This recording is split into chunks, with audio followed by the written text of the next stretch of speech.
Hello again and welcome to Interview with DJ Nocturna. Today and this morning, I have the three clubmen. Actually, two are here today joining me. The other one cannot be here, but I got Stu Rowe, Hi. who is a producer who's plays many different instruments and has worked with numerous artists such as Shriekback and Future Sound of London, Paul Weller, and of course, XTC's, Colin Molding. And I've got Jen Olive, who is a singer-songwriter and video, I should say videographer or video creator. Yeah, as well.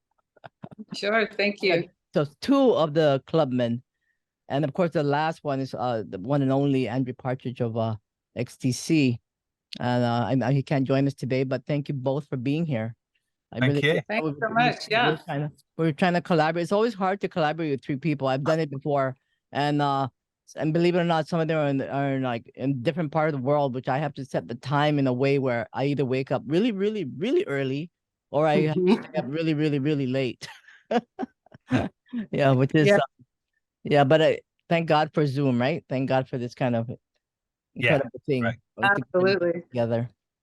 God, I meet so many wonderful people through the years, doing interviews. And even before Zoom came along, I was doing interviews on my radio show called The Feast of Friends on KTH for like 16 years. So I was doing it on the phone because we didn't have this technology back in the day. So so it was good. And I used to wonder about all these music that came about, because Shriekback is one of my all-time favorites. I play Nemesis still in my club. And My Spine is a bass line. It's an amazing song.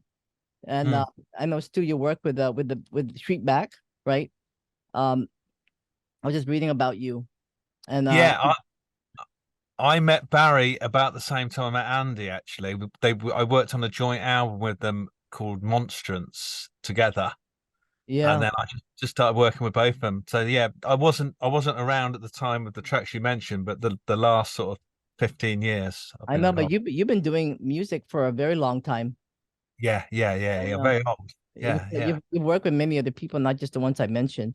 But so, and Jen, of course, you all collaborate together. I was wondering if you can tell us a little bit about how this collaboration began with all three of you. Shall I start this? Because I was and then Jen joined in. So me and Andy met in about 2006. Worked on a project together, and then started just hanging out, making sort of musical ideas, just experimenting. And then Andy met Jen through his label. So I'll let Jen carry on from there. Yeah, 2008. I sent a message to Andy asking him if he'd like to, try to do some songs together, and he was into it. So we started working together. I met Stu through Andy, and it just sort of all fell together. At one point, Stu, said, I dig what you're doing. Would you be interested in laying some vocals on this track that Andy and I have done? And I said, yeah, sure. So he sent it over, and we were all kind of like, oh, this is interesting. And it just kind of went from there. It just was like it was like just a fun thing we were kind of doing on the side, and it turned into a big thing we're doing in the front. Yeah, I know the releases came out, the singles first, it came out, and I know you released the EP just the early part of the month, right? Yeah. The EP is called? The EP is called just The Three Clubmen. The Three Clubmen, yeah. Yeah, wow. And I know there's four tracks in there. I wish there were more, but I know that'll come eventually. But but these songs and the music were all you all collaborate together, right? The lyrics and everything. Jen, you're part of it. Yeah, Andy does his lyrics, I do my lyrics. We kind of just pass the music around. Someone has some kind of idea, and it gets passed to the next person, and they lay on an idea, and it gets passed around until it sounds like something we all like, you know. I mean, there must be some magic to bring three people together to create this, going back to this so long ago. I mean, it takes this. I know you've been busy with other projects, and that's probably why the time was kind of dragged on a little bit, right? Yeah. Yeah, it like I said, it didn't really start out as something we were intending to do complete release. We were just kind of having fun, and at a certain point, we all hit a lull, I think, in our separate lives, and dragged it out and thought we should actually finish this and release it. This is actually pretty decent. Let's do this. So it kind of went like that. Yeah, everyone who came in the studio for the last sort of 10 years, I'd play them this stuff just so I've been doing this as well. And everyone just said, well, why don't you finish it? And it's like, yeah, why don't we finish it? So eventually, eventually we said, we've got to do this thing. Right. Well, did most of the finishing touches of the song came about during the pandemic time?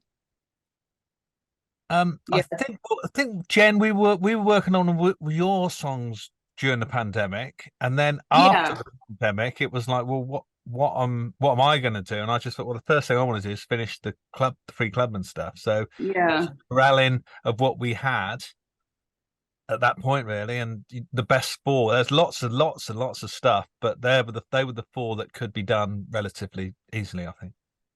So the debut single that came out, tell us about that particular track, Aviatrix. Am I pronouncing that right? Yeah, Aviatrix. That started with an idea of Andy had this guitar idea, and he came down to my studio. He used to come down to the studio once or twice a week and just put ideas down. So he put this guitar idea down. And it was just written just before Jen came to the UK, actually. So it was like it was so Andy put this bit down, and then we just left it. I sent the whole of the rest of the track to Jen with this massive, great big area. Do what you want, and then she well, yeah, and you take it on. That's how we did all the tracks, really. We did a bit here, I did a bit, Jen added a bit, and then it just kept going round and round, you know. Yeah, I mean, Aviatrix was it came to I was in Albuquerque, and it came to me with this giant open section and free reign to do whatever. So I just loaded it up. I just loaded it up. So, let's see. And it really, it put there was a little story in my head about it. Andy's lyrics are so, cinematic, which I love. And because I think that way about music. And I saw the little movie in my mind. So I just finished the story. I just, there's a lot of call and response in that song, in my mind anyway, the kind of, someone poses something and you answer to it, and so it was just kind of like that. It just you're talking about the video, right? Look at those stars. Oh no, I was talking about the song itself. Okay. Yeah. I mean, songs themselves feel like that to me. I usually visualize. I see a little film in my mind, and that's how I complete the song. That's also how I did the video. Yeah. That's what I was thinking about the video, because I really love the video and the AI technology behind it, Yeah, and thanks. AI is making like a really fast. I mean, it's just moving so quickly, Yeah. Although I will say it's not quite as smart as they think it is. Not at this point. I had to wrestle that thing like a wild bear. So to make it, to really make it do what I wanted, it was a lot of I had to construct a lot of photos. I had to create photos of the scenes that I wanted, and then sort of feed them in and try to get them to try to get the AI to do some kind of version of what I saw in my mind. So I know, yeah. Do you have to keep trying again and again until you get it correct? Oh, yeah, I mean, probably 25 to 50 attempts at least for each scene. And just to get our characterizations was, like hours and hours and hours long process, then trying to get it to remember what it did the day before. I love the planets that you put out there and the people walking in the moon. I don't know if that's a moon, but that thing. I mean, it's it's so like, wow. Yeah. I mean, it's really what's happening today. I mean, now, currently. Yeah. Yeah, it was kind of supposed to be, and sort of supposed to illustrate how we are with music, that we kind of we're kind of operating from another planet. I hope that's how it's taken. Like, wow, where are these people are coming from some other, universe with this stuff. Universe. Yeah. That's the intention, so, trying to illustrate that was fun. So this so the EP is out, and if people want to check that out, they can find it on you guys have a Bandcamp page? No, we're selling it through a distributor called Burning Shed. Yeah, Burning Shed. Lighter. Yeah. Yeah. Lighter Thief is kind of my label, and then Burning Shed is the distributor where we're selling all the hard copies, the CDs. But you can hear it on Spotify, all the streaming services, YouTube. But yeah, you hear it. If you actually want to buy one, which we'd like you to buy one, of course, then it's through Burning Shed. But everything's on our Facebook pages and Instagram. So let's talk a little bit about each of you. I know you guys are also you've done many work on your individual works of your own. Jen, I know you're a singer-songwriter. Can you talk a little bit about yourself? Yeah, sure.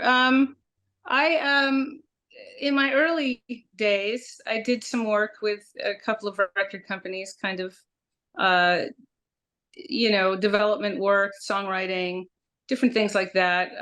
Wasn't really my cup of tea, that sort of larger corporate reality. I met Andy in 2006 or 7, and we did a couple of recordings together, Warm Robot and a follow-up called I Say Love. And I met Stu through that. We did an album together. And, I kind of play the long game. I've kind of taken my time doing what I want to do. I've worked with a couple of filmmakers at American Film Institute, and I've done like projects here and there, kind of choosing my moments. I'm not a real that's been sort of my thing. I just kind of pace myself and wait for my moment, and so I've done some things. I did, a few things with Stu. Yeah. And now there's this. We were recording together, doing some things, and then this popped up. So this sort of took the focus now. So the two futures, right? That's the one. Yeah. In 2022 with Stu. Is that right? That's right. Yeah, that sort of opened the door to all this again. Stu and I started working together again after, gee whiz, I mean, good. I think the breaks came out in 2013 or 14, so it had been a minute, and we started working together on a single, and that sort of yeah, amazing. Yeah, that's great. I mean, you all collaborated together and made this work, and that's wonderful. And how about you, Stu? I know you were a guitarist, bassist. Yeah, I moved to Swindon. I don't know if you know, Swindon's a very small town in about an hour from London. Mm-hmm. I moved here in about 1990. I just started doing music here, bought some recording gear in about 1998, and just started producing everyone in Swindon. I just worked with every single person who wanted to make music, just so I could get good at producing. Inevitably, I came across Andy and Barry from Streetback, who both living in Swindon, and it was just great because I met some really, really interesting. I always like recording really interesting people. And Jen came along as well, and it was just we've actually got a thing, 3 of us. But apart from this, I'm always recording different projects, different artists, whoever I come across. If I think they're interesting, they'll get them to come to the studio and we'll try something. Doesn't always work, but yeah, whoever's interested. Right. So the album you're involved in is Future Sounds of London. Can you talk about that? Yeah, okay. So that, in fact, I in about 1999, they were making an album called The Isness, and they got hundreds of different people to come and improvise on their tracks. This is where I got a lot of my production ideas from. So I was one of the guitarists. There was Gary Lucas was another guitarist who played with Captain Beefheart and Jeff Buckley, and I would just go down the studio and I would just play for days, just days and days, guitar licks, phrases, and they would take them and chop them up and rearrange them and make these new things out of them. And this kind of actually sort of blew my mind, because till that point I thought you went in the studio, you made a record, you just you rehearsed, you went into the studio, you recorded it, and that was it. But they taught me really how to deconstruct to make something new, which I've kind of carried on to the whole lighter thief thing I do and the club and the three clubmen. It's this kind of there's a place beyond the recording where you can actually rearrange and make sort of collage some really interesting musical ideas which aren't necessary from the mind of one person. Was that a bit complex?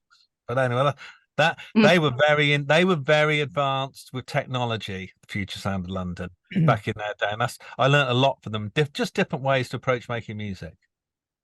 Yeah. Yeah, I was just looking at your website. You have your own. You guys have your own personal website. If you want to mention that. Yeah, mine's sturowe.com, and Jen would be JenOlive.com. JenOlive.com. Yeah. Yeah, it's interesting. Jen, I was reading some information about how this video came about. It was during a dark period of your life, right? Oh, well, the song itself was, I mean, my life was a horror show at that point, which, it has been at various points in life. And that song came about in this very dark time. I mean, there were many times where, as is the case for tons of people, right? That when your life is one way, but you've got music to fall back on. And so I would get stuff from them, in my inbox and dump it in the recording program, and it would just shift. Oh, thank goodness for this thing. It's like it's like I can do this instead of getting wasted. So it really pulled me out of a bad place, that song. And so the video, when I did the video, I wanted it to, my hope was that when people watched it, it would really be joyful. It would really, that it would really it actually, you kind of twisted that around, because it is very. Oh, that's I mean, that was what I was hoping for, that it would really spark some laughter, that it would be funny, that it would have that sort of elation, that I feel when when I'm working on the music. So that's kind of the story there. Yeah.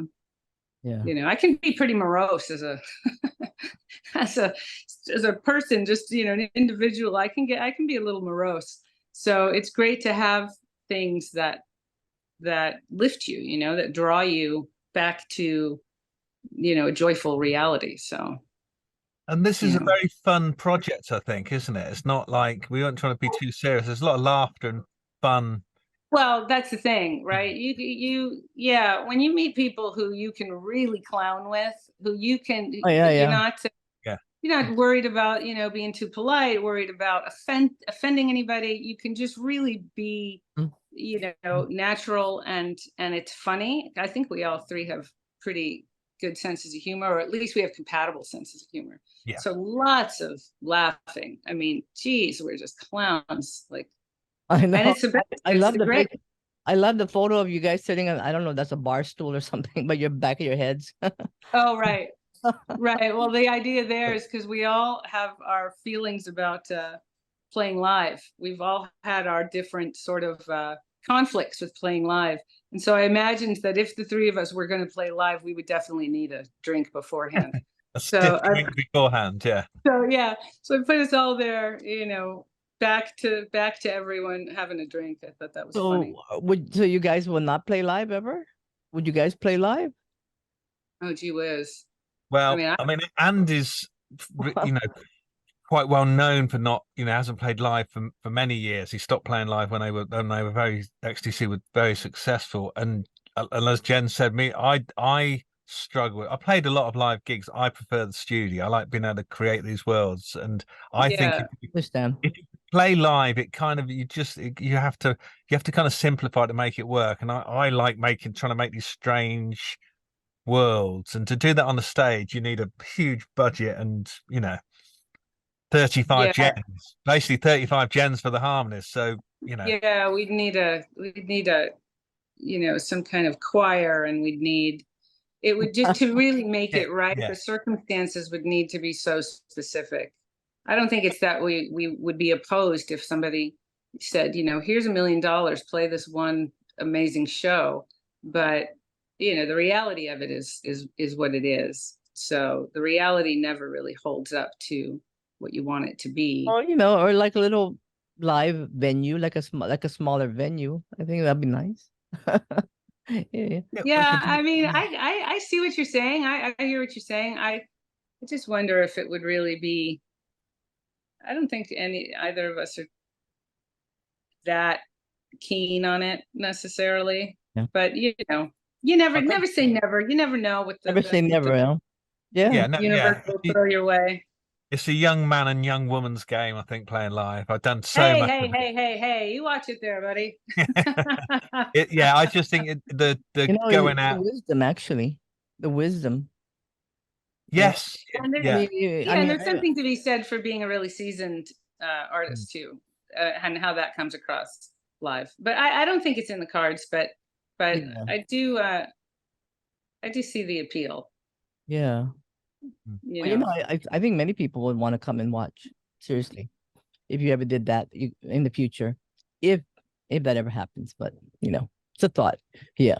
So is there anything in the works in the future? I know you got four tracks out on the EP.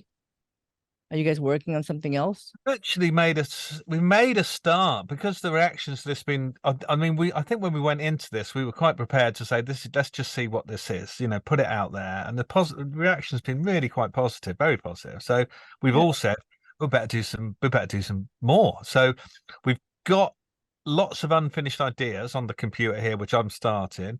And there's also a couple of new ones banding around, so it's positive. We're starting. Jens, I think, is trying some stuff as we speak. I'm trying some stuff. I gotta shift my head back into studio mind. Yeah,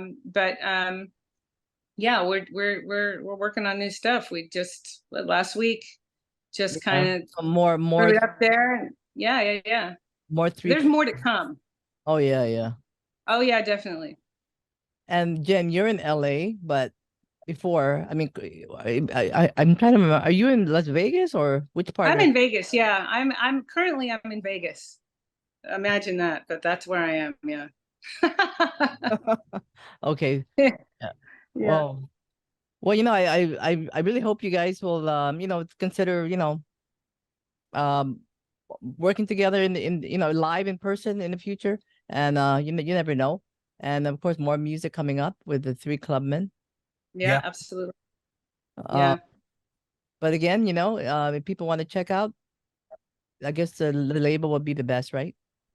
Yeah, or probably, you know, Facebook's easy to get, put 3 Clubmen into Facebook or Instagram, whatever people's thing is. Then yeah, I mean, Spotify, YouTube, you know, anywhere online, just pop us in there, and we exist out there. So many ways to listen and explore.